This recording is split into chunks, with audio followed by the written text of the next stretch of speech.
అందరికీ నమస్కారం. ఈరోజు మీ అందరికీ నేను వినిపించబోయే కథ అమ్మ పెట్టిన చివరి ముద్దు. రచయిత దేవి సత్య గారు. ఇక కథలోకి వెళితే, జనయిత్రి హాస్పిటల్ ఇంటెన్సివ్ కేర్ యూనిట్. రాత్రి 11 గంటలు దాటుతోంది.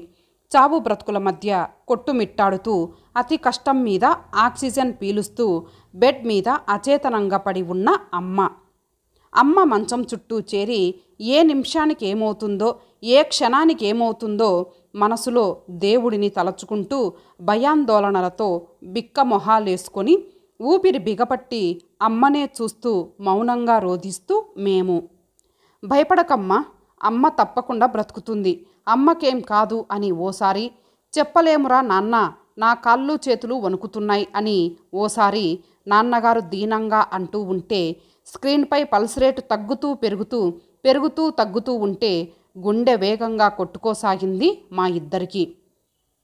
మరో గంట గడిచింది. భరించలేనంత నిశ్శబ్దంగా ఉంది హాస్పిటల్. అమ్మను చూడలేక కాదు అమ్మ ప్రాణం పోవడాన్ని చూడలేక నాన్నగారిని గట్టిగా పట్టుకొని ఏడ్చాను. ఆ క్షణం రాకూడదు, రాకముందే ఎక్కడికైనా పారిపోవాలి. వెంటనే బాత్రూంలోకి పరుగెత్తి గుండె పగిలేలా ఏడ్చాను. అమ్మ లేని మా ఇల్లు ఊహించుకోవడానికే భయంగా ఉంది. దేవుడా, అమ్మను బ్రతికించు, అమ్మను మాకు దక్కించు. ఆస్తి కావాలని, ఐశ్వర్యం కావాలని మేమడగటం లేదు, అమ్మ కావాలని అడుగుతున్నాం. అమ్మని ఇంకొంతకాలం బ్రతకనివ్వు. మా కోసం ఎన్నో కష్టాలు పడింది. ఇప్పుడు మేము ప్రయోజకులమయ్యాం. కొద్ది కాలమైనా తనని సుఖపెట్టనివ్వు. కరుణించు స్వామి, కరుణించు. అమ్మను చూడు, ఒక్కసారి చూడు. నీకు ఎన్నో పూజలు చేసింది, ఉపవాసాలు చేసింది, మడి ఆచారం అంటూ నిత్యం నీ నామస్మరణే చేసింది, నోములు వ్రతాలు చేసింది. అమ్మను తీసుకెళ్ళిపోకు. ప్రతి క్షణం భారంగా, భయంకరంగా అనిపిస్తోంది. నర్సులు, వార్డు బాయ్లు ఇవేమీ పట్టనట్టు నవ్వుతూ మాట్లాడుకుంటూ ఎవరి డ్యూటీ వారు చేసుకుంటున్నారు. ఈ చావులు, రోదనలు, ఏడుపులు వారికి మామూలే కదా.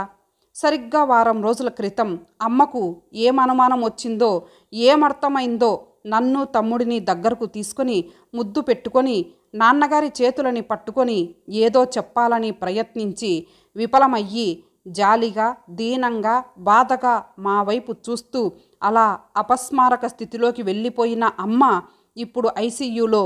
ఆ చూపులు కూడా మాకు లేకుండా, ఇంకా ఇంజెక్షన్లు, టెస్టులు అంటూ సూదులతో గుచ్చుతుంటే అరిచే శక్తి కూడా లేకుండా అమ్మని అలా చూస్తుంటే భరించలేనంత దుఃఖం కలుగుతోంది.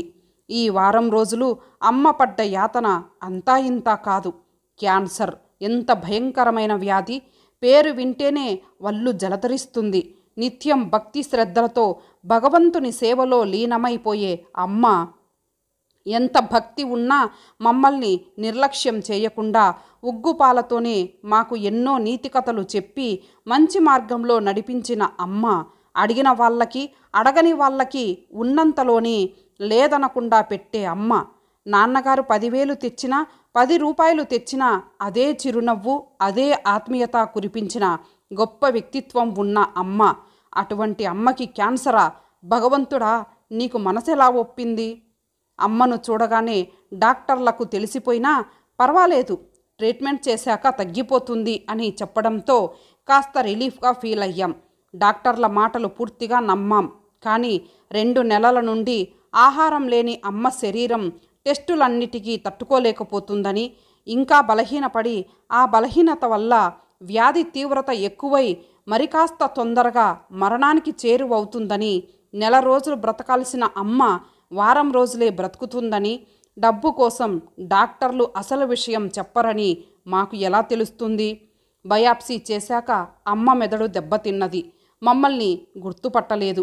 ఏవో పిచ్చి పిచ్చి మాటలు మాట్లాడుతూ ఒంట్లో బాధకి తట్టుకోలేక మధ్యలో అరుస్తూ మంచం మీద అటూ ఇటూ దొర్లుతుంటే అస్తమాను చెదిరిపోతున్న అమ్మ ఒంటి మీద చీరను సర్దడం, అమ్మకి ఇటువంటి దుర్భర స్థితిని ఏర్పరిచినందుకు దేవుడిని నిందించడం, ఏ డాక్టర్ ఎదురైనా అమ్మను గురించి అడగడం, రిపోర్ట్స్ వచ్చాక కానీ ఏమీ చెప్పలేమమ్మా అని అనేసి వారు వెళ్ళిపోవడం, ఇది హాస్పిటల్లో మా దినచర్యలో ఒక ముఖ్య భాగం అయ్యింది. మరో రోజు గడిచాక అమ్మ ఆకలేసినా గుర్తించలేని, ఒకటికి వచ్చినా రెంటికి వచ్చినా చెప్పలేని స్థితికి వచ్చింది. అమ్మ ఎప్పుడు నోరు తెరుస్తుందా అని చూడడం, తెరిచిన వెంటనే పళ్ళరసం వేయడం, బుజ్జగించి బ్రతిమాలి బలవంతంగా తాగించడం. అమ్మ అనారోగ్యంతో బాధపడుతున్న ఈ 2 నెలల్లోనూ కనీసం ఒక్కసారైనా అమ్మ పక్కన కూర్చొని అమ్మ చేయి పట్టుకొని ఒంట్లో ఎలా ఉందమ్మా అని అడిగిన పాపాన పోలేదు.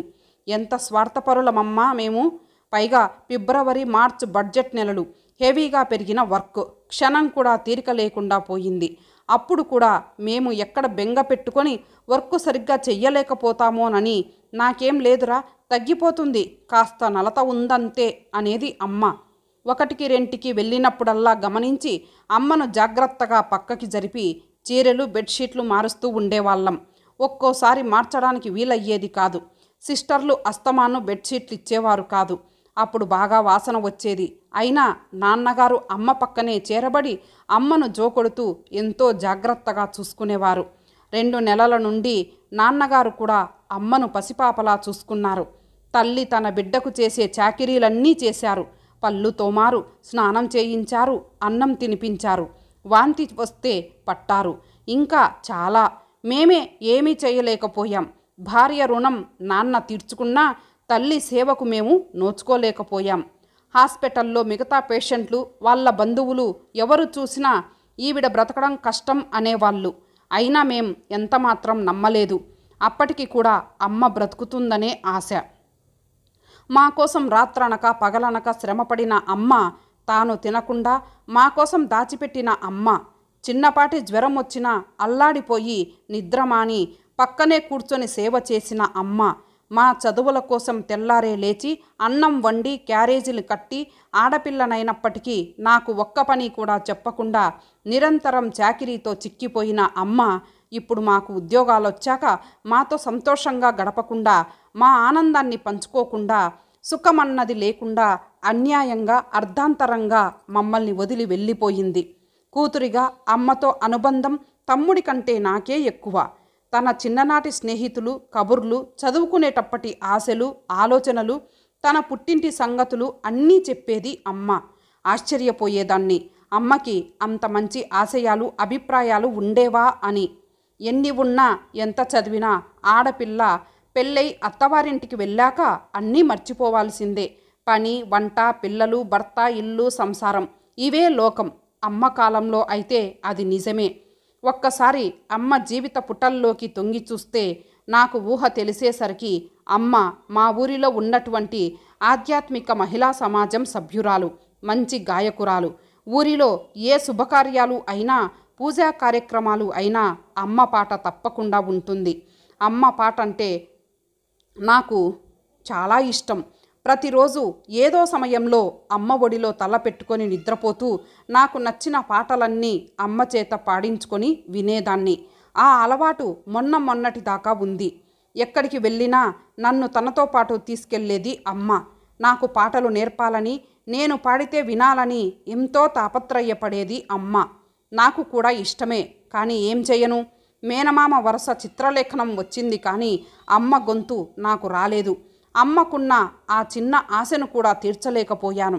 మంచి భర్త, పిల్లలు, ఇల్లు, ఆస్తి, అందరిలో గౌరవాభిమానాలు చక్కగా ఉండేటటువంటి అమ్మ జీవితం ఏ దశకు మారింది, ఎలా మారింది తలచుకుంటే ఇప్పటికీ కూడా ఎంతో కసి, బాధ, ఆవేశం కలుగుతూ ఉంటుంది నాకు.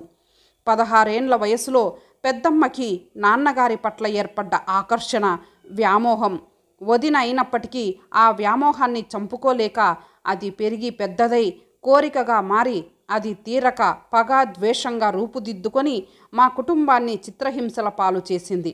పెద్దమ్మకి అంత ధైర్యాన్నిచ్చింది ఆమెకున్న డబ్బు, అహంకారమా? ధర్మానికి, న్యాయానికి కట్టుబడి నాన్నగారు మౌనంగా ఉండిపోవడమా? నాన్న శ్రీరాముడిలా ఉన్నందుకేనా శూర్పణఖ చేతుల్లో చిత్రవధకి గురైంది అమ్మ?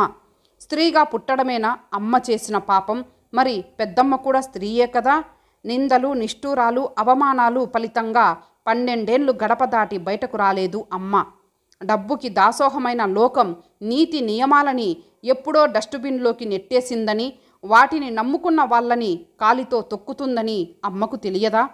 పురుషుడై ఉండి కూడా శీలం కోసం పోరాడితే పిచ్చివాడిని చూసినట్టు చూస్తుందని నాన్నకు తెలియదా?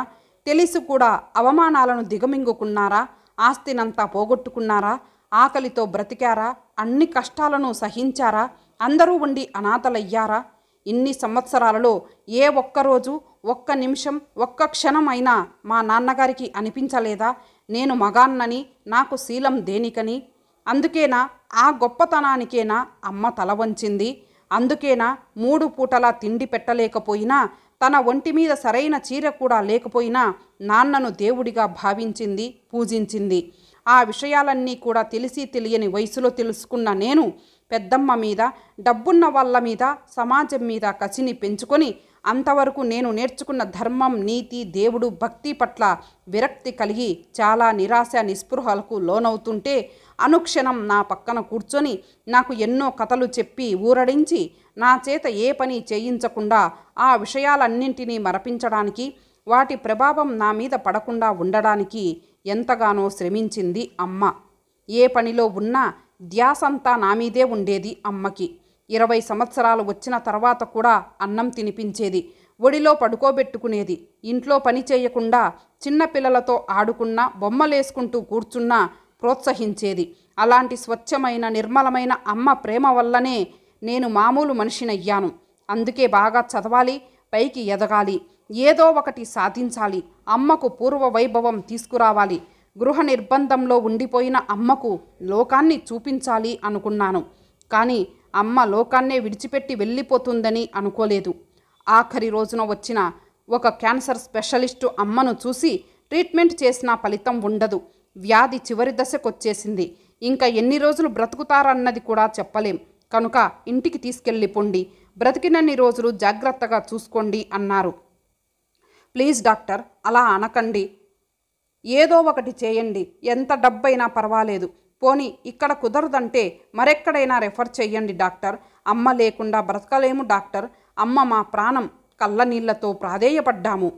మీ బాధ అర్థం చేసుకోగలనమ్మా, కానీ మా చేతిలో ఏమున్నది, మేము కూడా నిమిత్త మాత్రులమే, చేయగలిగినంత వరకు మా విధి మేము నిర్వర్తించాం, ఇక ఆ దేవుడి దయ, గాడ్ బ్లెస్ యూ అని చెప్పి అతను వెళ్ళిపోయారు. దుఃఖం పొంగుకొచ్చింది. బాధ, ఆవేదన, ఆవేశం, ఆక్రోశం అన్నీ ఒక్కసారిగా వచ్చాయి. అప్పటికీ కూడా ఇంకా బయాప్సీ రిపోర్ట్ రాలేదు. రిపోర్టు వచ్చాకే ట్రీట్మెంట్ మొదలు పెడతాం అని చెప్పి అమ్మను ఇంతవరకు పట్టించుకోకుండా వదిలేశారు. ట్రీట్మెంట్ చేశాక తగ్గిపోతుందన్నారు. టెస్టులన్నీ చేయించారు. తీరా రిపోర్ట్స్ రాకముందే ఇంకా లాభం లేదని తెలుసుకొని అసలు విషయం చెప్పేసి డిశ్చార్జ్ చేసేశారు.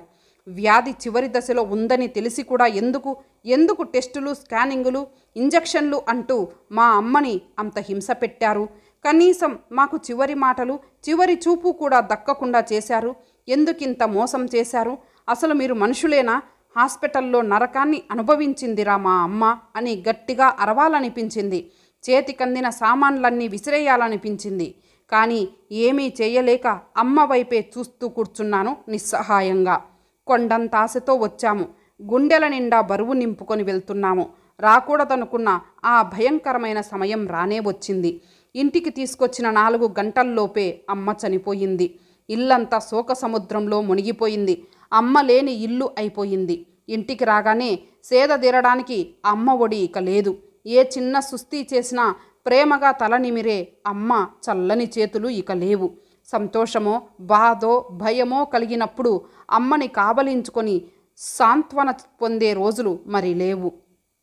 తల్లి, నాన్న అంటూ ఆప్యాయంగా పిలిచే అమ్మ పిలుపులు మరి లేవు. అయినా అమ్మ కనిపిస్తూనే ఉంది. ప్రతిరోజు, ప్రతి క్షణం గుర్తొస్తూనే ఉంది. ప్రతి పనిలోనూ అమ్మ అవసరం, అమ్మ లేని లోటు తెలుస్తూనే ఉంది. అమ్మ ప్రేమ, అమ్మ మనసు, అమ్మ విలువ ఎంత గొప్పవో ఇంకా బాగా అర్థమవుతోంది.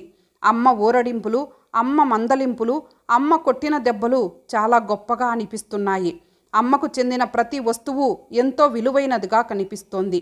అమ్మతో గడిపిన ప్రతి నిమిషం ఎంతో అపురూపంగా అనిపిస్తున్నాయి. అన్నిటికన్నా అమ్మ పెట్టిన చివరి ముద్దు ఇంకా అపురూపంగా కనిపిస్తోంది. అమ్మ మాకు చివరిసారిగా ఇచ్చిన గొప్పదైన, స్వచ్ఛమైన, నిర్మలమైన, ఎన్నటికీ మర్చిపోలేని అమూల్యమైన కానుకది.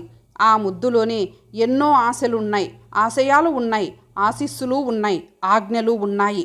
మేము ఉన్నతంగా ఎదగాలన్న ఆశ, మంచిగా నీతిగా 10 మందికి సాయం చేస్తూ బ్రతకాలన్న ఆశయం, కలకాలం చల్లగా ఉండాలన్న ఆశీర్వాదం, కలిసిమెలిసి ఉంటూ నాన్నగారిని జాగ్రత్తగా చూసుకోండి అన్న ఆ ముద్దు ద్వారానే తెలియజేసింది అమ్మ. తప్పకుండా అమ్మ, నువ్వు పెట్టిన చివరి ముద్దు సాక్షిగా నువ్వు చెప్పినట్టు నడుచుకుంటాము, నీ ఆశ నెరవేరుస్తాము, నీ ఆశయం తీరుస్తాము, నీ ఆజ్ఞను శిరసా వహిస్తాము, నీ ఆశీస్సులు అందుకుంటాము. ఇంతటితో ఈ కథ సమాప్తం. మరలా మరొక మంచి కథతో కలుద్దాం. అంతవరకు సెలవు. నమస్తే.